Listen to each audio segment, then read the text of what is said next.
Alright, hi guys. So, I'm going to be here today to talk to you about books I'm going to unhaul. I am currently in the process of. Also, there's just a bunch of kids playing outside my condo, so if you can hear it, like, let's just be happy there's kids outside playing. But, anyways, I digress. So, I have been going through all of our stuff. We have been getting rid of so much stuff, and part of that is just unhauling some books that I'm just like, I don't need these, I don't want these. There's probably double to triple the amount that I have here, but the ones that I didn't include are like Christian books I'm no longer interested in reading or read and didn't enjoy. And so I just am like, I feel like the amount of people that's even going to watch this is probably pretty small, let alone people who are going to be interested in Christian books. So I'm just sticking to like regular fiction, nonfiction. And if we have time, maybe I'm going to just talk about the books that I'm currently reading. So yeah, let's go. The first book that I have here is The Dutch House by Anne Patchett. I actually ended up listening to this as an audiobook. The kids are being very obnoxious. I actually ended up listening to this as an audiobook, the one that Tom Hanks narrates. I thought that it was interesting. This book is quite highly rated. I bought a large print version at the thrift store. I love the cover. I find the cover just like very striking. But I was just like extremely underwhelmed with the book. I felt like I understood where the book was going from very early on. And so it wasn't like a surprise or a shock, the ending. I found the siblings to be really annoying. And just the whole situation, like nothing really feels like it ever gets explained or anything of the sort. So I don't know. I didn't hate it and I didn't love it. I was just kind of like neutral on it. So gonna get rid of that. I think someone else can enjoy it. The next book here is Small Fry. This is Lisa Brennan Jobs's book. I don't know. I just wasn't that interested in it. Like, I don't really like Steve Jobs, and I'm like, why do I have this? I don't care about Steve Jobs. I'm not someone who cares about Apple particularly.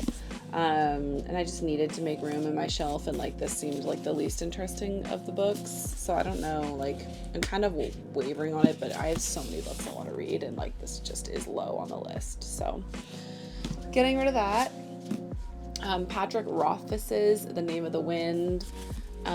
Last I heard, he still has no release date for the third book, and this is just a massive book. I don't like the cover or the edition of this, and I'm like, I'm not gonna read the first book until the third one is released anyways. I'm not gonna like get into this series and then be like pissed that it's ending on a cliffhanger and I'm waiting for the third book for another like decade. So I'm gonna wait a decade until he releases, hopefully God willing, his final book in the series, and then I'm just gonna get like a cool trilogy of it. So that's the plan. I just don't need this massive book laying around if I'm not gonna read the third one anytime soon. This is Midnight in Chernobyl. I don't know. I feel like I've watched a lot of things on it.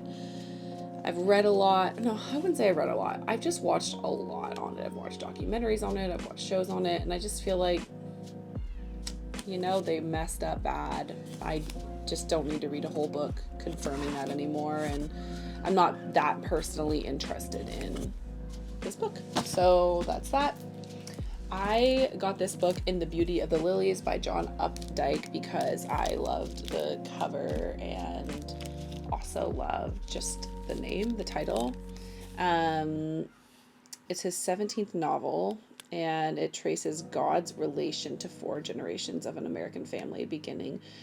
So I don't know, it just sounds weird, and I remember it didn't have like the most amazing reviews. I'm just not feeling it, I don't think. So I'm probably gonna get rid of that. This is Terry Pratchett's The Color of Magic. I ended up finding a bunch of vintage Terry Pratchett novels at the thrift store the other day, which I was stoked about.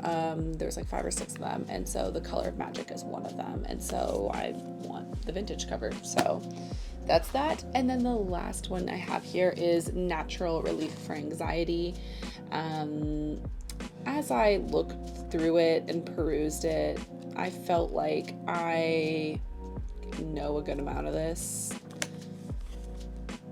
I don't know. I don't feel like it's super helpful.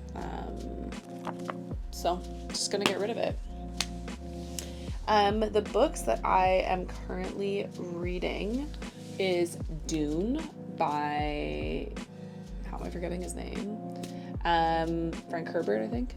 I am halfway through. I'm listening to the audiobook version, which I highly recommend. In my library, it has the same one that's on Audible, where it's like a cast, and it is making this experience. Like, it's one of the most well done audiobook recordings I've ever heard. Like, it introduces these like sounds, and everybody who plays these different characters is like perfect. So I've been actually thoroughly enjoying that. And I'm about halfway through on that. And the other one is Viola Davis's biography I'm currently reading, and that has been really tough to read. It's just hard to read about the racism and poverty that she experienced. And it's also been a really beautiful book. So I am a quarter of the way through that. And then I'm also this much through The Monk. It's been an interesting book. It's a sensational Gothic novel. Oops, I have my microphone here. A sensational Gothic novel, now reprinted from his first unexpurgated American edition, deeply shocked 18th century Europe. So it's just a book that was written in the 1700s. It was like a Gothic book. So I've been slowly making my way through that, and it's been really interesting. I would recommend it so far. It's really funny to hear like 1700s like fart and, you know, jokes. That was really cringe. Human Acts by Han Kang. Where am I here? I'm about this much through, so like quarter of the way through or more. And this is about, in the midst of a violent student uprising in South Korea, a young boy named Dong Ho is shockingly killed. The story of this tragic episode unfolds in a sequence of interconnected chapters as the victims are bereaved, and the bereaved encounter suppression, denial, and the echoing agony of the massacre. From Dong Ho's best friend who meets his own fateful end, to an editor struggling against censorship, to a prisoner and a factory worker, each suffering from traumatic memories. Anyways, it's been really good so far. I've been really enjoying it. The way that she writes is like, it just like gets at the issue. Like, the way she writes about death, it doesn't feel sensational, and it doesn't feel like it's underselling how like devastating and destructive it is. And then the two books that I'm seriously interested in reading, actually three, I have to get this other one out. So the first is this super precious edition of Dandelion Wine by Ray Bradbury. Like, this edition is so cute. I found it at like a little book library in a Starbucks. It says, he makes you gape with astonishment and wonder. He makes the very marrow of your bones turn cold as he takes you on the most incredible journey through childhood since Mark Twain first met Huck Finn. It says, Ray Bradbury's story of a haunting and almost fantastic childhood, the brilliant novel of the half-remembered, which can never be forgotten. And I'm like, the half-remembered, which can never be forgotten. That's such a good description of childhood.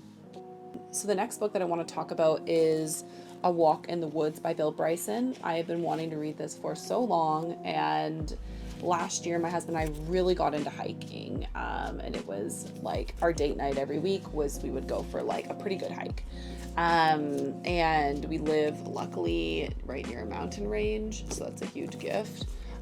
So anyways, the book that I just feel uncomfortable because my neighbors are right there and I feel so embarrassed. I'm like hoping that they don't see me. But yeah, I think like it's summer and this is like a very iconic nonfiction book, and A Walk in the Woods is about the Appalachian Trail. I'm just really excited. And then the last book is Demon Copperhead by Barbara Kingsolver. I got this really beautiful first edition out of a little free library, and I started reading it and was like loving it. So as soon as I finish these other books, I want to like sink my teeth into this because it's been really good so far. And I've heard that it's like heartbreaking and just well written, and I'm like so excited. So this is the books that I'm currently reading and trying to finish up, plus the audiobooks I mentioned. And yeah, that's the books I'm giving away, plus a bunch of Christian books. I'm gonna keep them in my trunk so that when I do my little free libraries that I can donate them. You know, like I think people would really love to have like Terry Pratchett's book, or like, you know, like Patrick Rothfuss and, you know, The Dutch House. Those are good books to put into little free libraries. So I feel good about that. And that is today's video, guys. Keep an eye out for next week. I spent all day filming my progress of cleaning out my craft cupboard. And I hopefully next week will have a video where I show you just like the before and the after of my overflowing craft cupboard, of like organizing it and cleaning it out. And it's just been like a huge work in progress, but it's feeling really good to just get rid of stuff and organize it the way it should be organized. So yeah, bye. Have a good one.